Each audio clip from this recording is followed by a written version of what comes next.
आप देख रहे हैं मिशन न्यूज़ पाकिस्तान की आवाज़।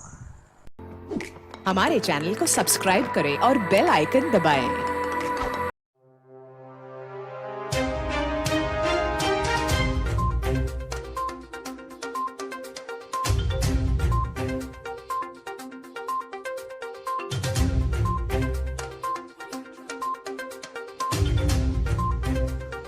हब रेवा रोड रईस कोट कराची में मौलाना नूरुल्लाह साहब ने एक आलीशान जामा मस्जिद मोहम्मदी तामीर करवाई, जिसका आज इफ्तिताई प्रोग्राम था, जिसमें कुरान पाक की तिलावत, दीन के मसले व मसाइल पर बातचीत और मस्जिद तामीर करवाने पर बयान वगैरह किए गए। आखिर में दुआ खैर और लंगर का भी इत्माम किया गया था।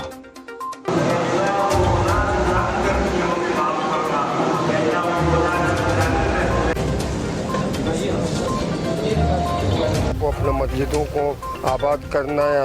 अल्लाह ने हम लोग को सब कुछ दिया हुआ है। हम मस्जिदों पर अपना अमल करें। हमारे बच्चे यहाँ पर पढ़ेंगे, हमारे बच्चे यहाँ पर सिपारा पढ़ेंगे, कुरान पढ़ेंगे, हाफिज़ हो जाएंगे। हम लोग को आखिरत का कामयाबी मिलेगा। आप जो जना मस्जिद का मदद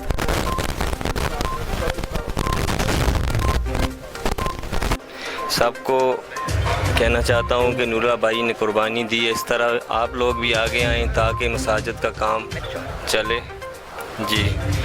और ये दीन